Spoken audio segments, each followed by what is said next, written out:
एक तस्वीर मैं आपको दिखाऊं, महाकुंभ में आप देख रहे हैं, कहा जा रहा है 40-45 करोड़ लोग आएंगे, महाकुंभ पहुंचेंगे दर्शन के लिए और महाकुंभ पहुंचेंगे डुबकी लगाने के लिए। 144 साल बाद ऐसा महाकुंभ हो रहा है। यह दुनिया का सबसे बड़ा धार्मिक आयोजन है।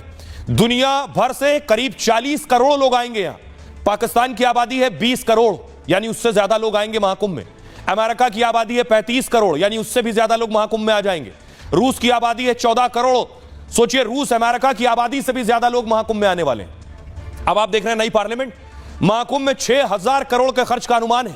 देश की नई संसद 19,971 करोड़ रुपए में बनी है।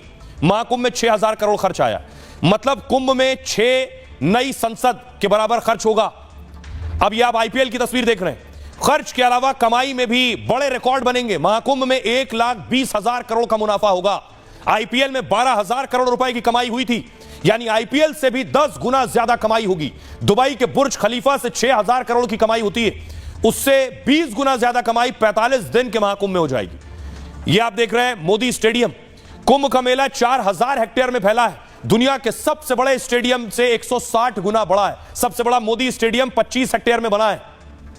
अमेरिका मेले में बनी टेंट सिटी में 100 किलोमीटर का कपड़ा लगा है। टेंट सिटी बसाने में 68 लाख बांस बल्लियां लगी। इन्हें आपस में अगर जोड़ दिया जाए तो यह 18,000 किलोमीटर के बराबर हो जाता है। यानी प्रयागराज से अमेरिका की दूरी भी 12,000 किलोमीटर है। बांस बल्लियां ही 18,000 किलोमीटर के बराबर है। बांस बल्लियों को जोड़ दें तो अपने आप अमेरिका तक पहुंच जाएंगे।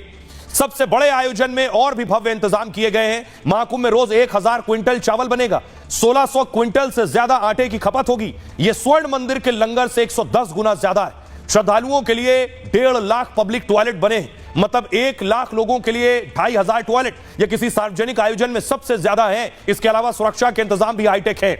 यह है इसकी खासियत। अब आपको बताऊं, अब देखिए जरा महाकुंभ में जो विदेशी मेहमान आ रहे हैं, कौन कौन से मेहमान हैं। देखिए, पूरी दुनिया से लोग आ रहे हैं। एप्पल कंपनी के मालिक रहे स्टीव जॉब्स की पत्नी आ रही है अमेरिका से, लॉरेन पॉवेल। जॉब्स की मौत के बाद उनकी विरासत संभाली उन्होंने। खुद भी बड़ी कारोबारी और समाजसेवी हैं। करीब 14 खरब रुपए की मालकिन है वो, लेकिन महाकुंभ में एक भक्त बनकर आ रही हैं और आ चुकी हैं। लॉरेन निरंजनी अखाड़े के शिविर में रुकने वाली हैं। वो प्रयागराज महाकुंभ में 2 हफ्ते तक रुकेंगी दरअसल, और महामंडलेश्वर स्वामी कैलाशानंद गिरी उनके गुरु हैं। उन्होंने लॉरेन पॉवेल को कमला नाम दे दिया है। अब देखिए जरा, मेलोनी के देश से यानी इटली से आ रही है एंजेला। इटली की एंजेला महाकुंभ में अंजना बन गई है आकर। 14 साल की उम्र में मां के कपड़ों के बीच हठ योग की किताब मिली इन्हें, और तभी से योग और सनातन धर्म की और इनका रुझान बढ़ गया है। महाकुंभ में शंभू अटल अखाड़े से जुड़ गई है एंजेला, और महाकुंभ के पहले शाही स्नान में डुबकी भी लगाने वाली है। इमैनुअल मैक्रो फ्रांस से आ रहे हैं। पास्कल, फ्रांस की पास्कल शंकर भगवान की बहुत बड़ी भक्त हैं।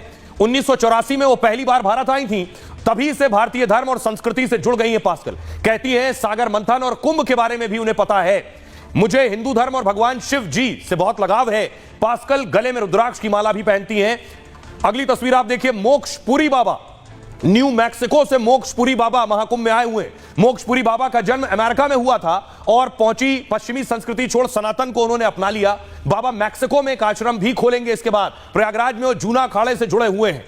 अब देखिए, पुतिन के देश से कौन आया? पात्रीदास स्वामी। कभी पुतिन की सेना में कमांडो थे, गीता पढ़कर कमांडो की नौकरी छोड़ संत बन गए। रूस के पूर्व कमांडो, नेपाल में इस्कॉन के सचिव हैं। प्रयागराज महाकुंभ में भी वो डुबकी लगाएंगे।